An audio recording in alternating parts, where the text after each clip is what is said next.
Yes, we are live and we are getting ready to go in five, four, three, two. Hope you like this new song.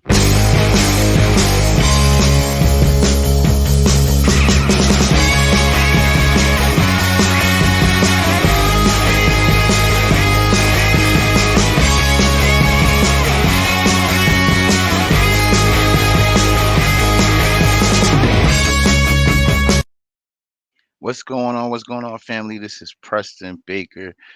I'm here for the first episode. Actually, just trying this one out. I don't know how I want this thing to look or whatever, right? I'm doing this in different ways. So you're going to see me explore these different things. But I really want to talk about business and politics. And we're going to really pop this off from the Capital City podcast. I'm also following SEQ News, which we're going to be utilizing. And just to give you a background on myself, and I'm an entrepreneur, so I'm into enterprise. I try out different things. Part of a community of entrepreneurs called Moguls Connect.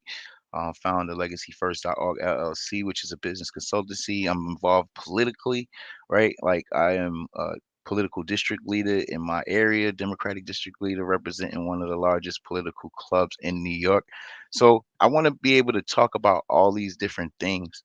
And I was trying to think of like, how can I mesh these two things together? I really don't know how it's going to mesh, but I say, you know what, let's try it out on my own personal uh YouTube page and let's see where this thing goes because I really believe that all these things mesh together and when we think about the climate that we're in and the world that we're in, there's so many things that people are talking about and I really want to really talk about business and politics, entrepreneurship, the value, what I see in the future for us. I'm based right here in America. I'm out in New York City, and I just see so much opportunity going to waste with innovation. And I really want to take advantage of this opportunity to really just talk to you guys and start building a relationship with you guys. So, listen, let's start it off. Today, we're going to talk about something simple. I want to talk about entrepreneurship because even though we're going to be talking about politics on this platform as well, but I really wanted to talk about entrepreneurship because I feel like this is a conversation. And if you don't hear, that's the cat in the back. Don't worry, there's a lot of animals running around here today, so you're going to hear them all. And don't worry about that music. That music is going to upgrade. I'm just like I said, we're just testing this out and we're seeing where it goes. We're going to play around with it and see how it goes and see which platforms we want to utilize more. And I'm going to occasionally look at the screen up there because on that screen up there, I see myself because I have multiple monitors looking at me. So I'm going to, going back to the topic of the day, right? The topic of the day is entrepreneurship, right? So I really want to talk about entrepreneurship, saving the working class, right? Saving the working class. This is the truth. This is the reality. This is where we are right now. And, I'm coming from it from the American dream perspective, right? The American dream perspective. And I want people to realize like everybody's not going to be an entrepreneur. And that's perfectly fine. It's understandable. You don't want to be an entrepreneur. Or maybe you've had a try in entrepreneurship and it didn't go your way. I have my ups and downs. I won't even lie about that. I go through ups and downs just like everybody else. It's just what it is. It's part of the business. I mean, in life, we just have to go. Like if you don't go through anything, then you don't experience life. That's just my belief, right? So I really do feel like entrepreneurship will save the working class. This is the problem we have. So you have so many people that have gone beyond, like when you talk about wealth and the extremities of wealth and like how unrealistic wealth is in today's time. You're talking about people that are worth billions of dollars, right? And then you have people that are working, making maybe 50,000, 60,000 a year, that maybe in their lifetime may not exceed $1 billion. Matter of fact, their whole family put together in their lifetime.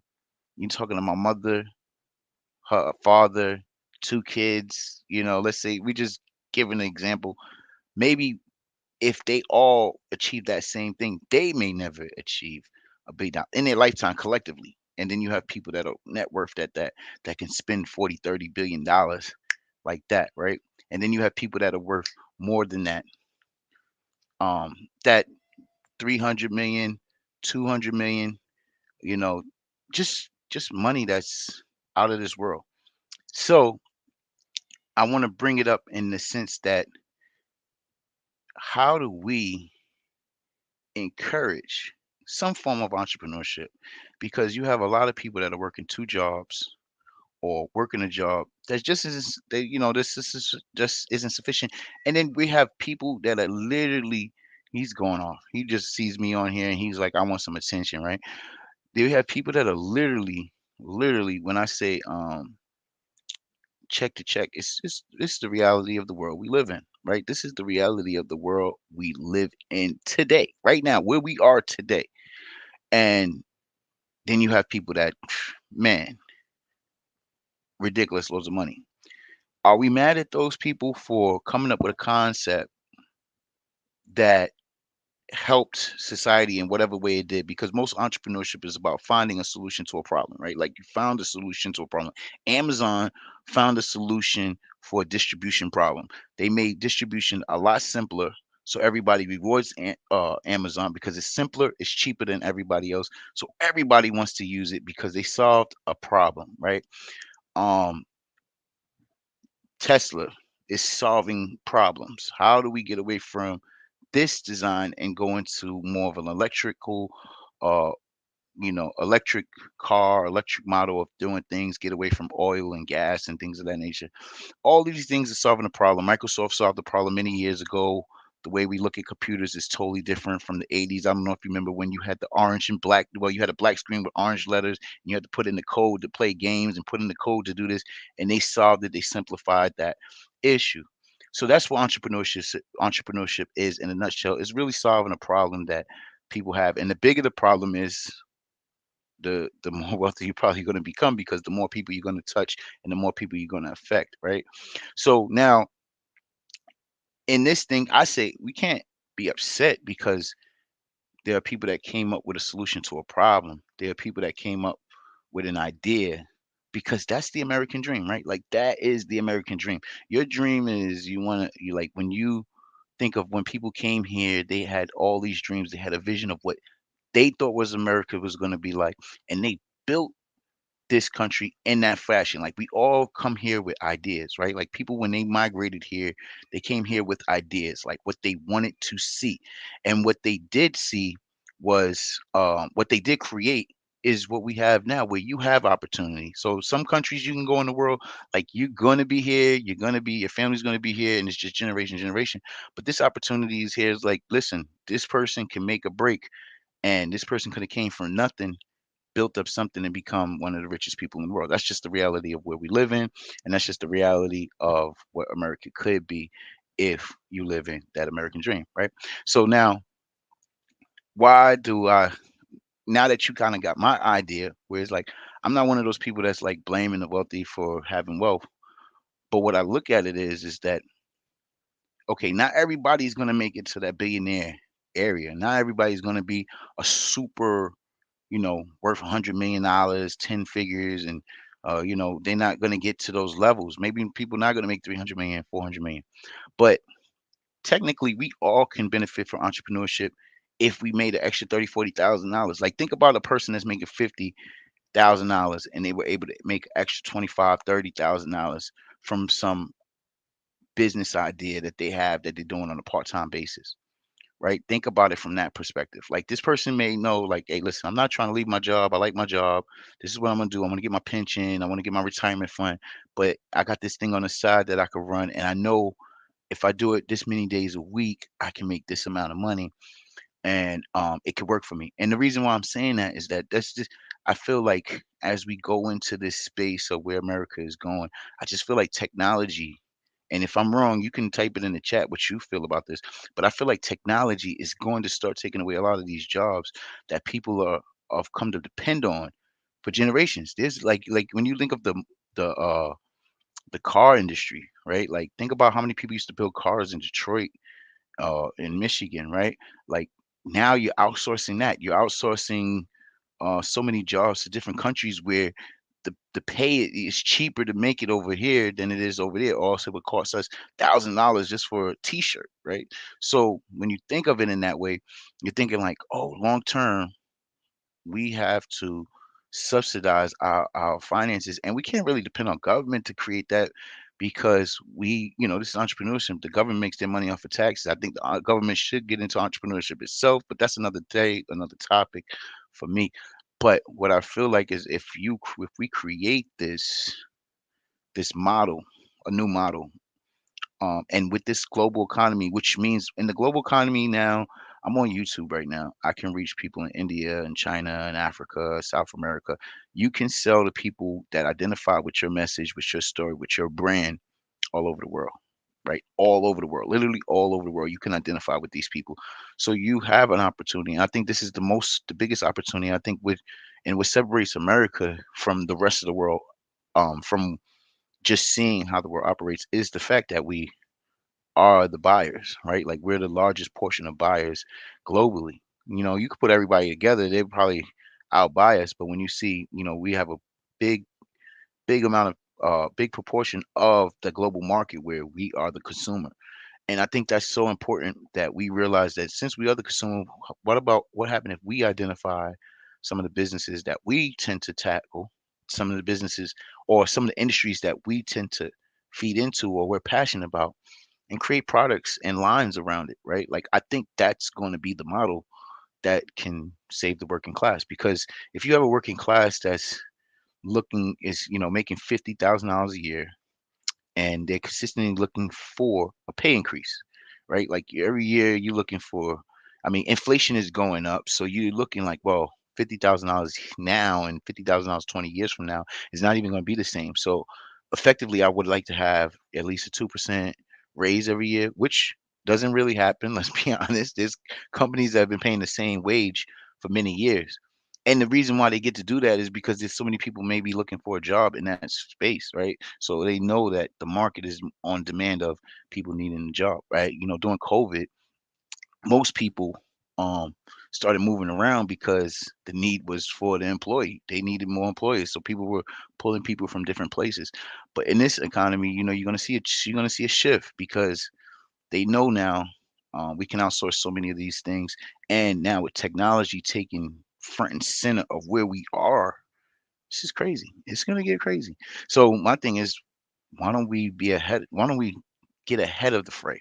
Jump ahead and start kind of encouraging people to take up arms, if I would say, in entrepreneurship. Just like take some classes, take it, and then some of those people are going to become millionaires. Like they're going to be like, oh, I don't even need this job anymore. But others are going to just have supplemental income, side hustles as we call them, and is going to really, really take it to the next level. So I think that when we think about the future of what it looks like in this society, on this part of the world, in the Western Hemisphere, we're going to have to look into people from the working class having little side hustles that are their own legitimate businesses. And I'm not talking about side hustles where you're selling water or something on the street and getting cash business. I'm talking about having a sufficient business, sufficient second income that you can put down. And then you talk about, this is the whole idea of that, what they call generational wealth, right? Like everybody always talks about building this generational wealth, generational wealth. I'm here to build and I get, you just get tired of hearing it, and it's just like, well, build it. You don't you have to say you're building generational wealth. What you created, it becomes generational wealth if you manage it right and you train your family to manage it right. But you see so many, this is opportunity that brings families together, because if you have a business that everybody in the family can get involved in, I think that's big, right? Like I see some of these cooking shows. Sometimes you have a father and a son, and the mother's there, and so when you look at some of these shows and things of that nature, you start to realize, right? You start to connect with the fact that um it's just so much into entrepreneurship. And you think about back in the day where you had like mom and pop shops where the families came in, the son grew up in there, so they learned business, they learn how to manage their finances. It's so many things that go into actually operating a business that actually can help long term just for the family, as far as bonding together, bringing additional income, and even teaching the children finances. So it's a way to teach the children managing finances at an early age, so they can take those lessons on for the rest of life. Because a lot of times we're not even teaching the kids financial literature. A lot of times the parents don't even know. So these experiment that they go through of failing is also a good thing because they'll see the parents, they're learning about how to manage their funds, inventory, things like that. They start to learn certain things, and they start to learn business from money from a more business mindset, which means they won't become the main consumer. They'll become more of a person who's an exporter, who's a producer, right? You want to make create producers as well. So I think that, and if y'all could correct me if I'm wrong, right? Like if y'all feel I'm wrong, I'd feel like it. I feel like it's just what this country was built on. Capitalism was built on entrepreneurship. It's built on enterprise. It's built on the idea that you can create anything you want. You can create the dream you want, the life you want to live. I mean, even when they started selling this dream of the White House with the picket fence, the dog and the car garage and all that kind of stuff, that stuff was sold to us in like the 1900s, right? Like that wasn't something that these people came. When people first came to America, they were building communities, right? Like they were coming here to build their own communities. They weren't building a house and for individualism. They were building communities of people that identified to be like them. And I think that's so significant into what we can create in America as a community, and really tap into how we can find our place in a global community before we get outpaced, because we have to advance with the rest of the world, because as we were the most advanced, now the world is catching up, and it's like, where do we go from there, right? Where do we go, and how do we take it to the next level? And I think just for protection, you don't want to have a class, you don't want this to become a classist society, where it is kind of like it's rich and poor now, right? It's rich and poor, rich and middle class, the working class poor that they call it, right? They call the middle class the working class poor, right? And the reality is you can create you can break down some of what they call the wealth gap. And a lot of times when they talk about the wealth gap, they talk about it in the terms of race. And I think it's really in the terms of class, because they're poor everything and they're rich everything. So they're poor blacks and poor whites and poor Hispanics and poor Asians and poor everything, Indian, everything, right? And then they're wealthy blacks and whites and Spanish and Asians. So it's not even a demographic of, I mean, there may be proportionally more of one culture than the other, based on where you are, right? Because if you're in Africa, there's going to be more rich black people. If you're in America, maybe more rich white people, just based on where you are and the situation it is. But the truth of the matter is, it's becoming rich and poor. So to get to this middle area, you're gonna have to make up ground, and you can't do it on $50,000 a year, $70,000 a year. I mean, you're talking about less than 30% of the population makes over 100,000, and the property value is going up, taxes are going up, everything's going up. It's like the reality is inflation makes everything cost. I mean, even past, you're talking about, this is the 2022 November, and we just passed Thanksgiving, and they were talking about this the inflation causing this rise in turkeys, like the cost of turkeys. And before pandemic, they had made a reduction of how many turkeys they were producing, right? So that had a long-term effect on it. So there's a lot of things. I mean, I want to talk about all these things over time, but right now I'm just really focusing on how entrepreneurship could really just drive a new wedge in us, especially if we go into the right fields too. If you just start thinking about the fields we can go in, just thinking about like the tech industry is open. It's so open right now because tech is forever changing. It's changing at a fastest rate than any other industry in history. I think it's just moving so fast. Like where we were 20 years ago and where we are now, it's just like a whole nother world of where we are. And when you think about where we're going, where we're going, it's kind of, you don't know in the next 10 years where we're going to be. You don't know where we're going to be.